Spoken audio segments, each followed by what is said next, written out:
মোৰ মনটো ইয়াত সন্তুষ্ট হোৱা নাই, মই আৰু কিবা কৰিব খোজোঁ।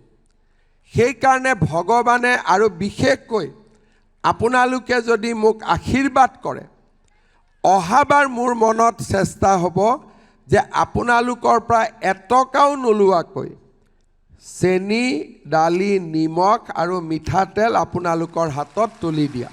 তাৰ লগতে ফটক কৰি নহয়, লাহেকৈ, নহ'লে কোনোবাই ক'ব মামা কৈছিলে কৰা নাই, অলপ পিছলৈকে মই আপোনালোকক আধা কেজি চাহপাতো তুলি দিব খোজোঁ।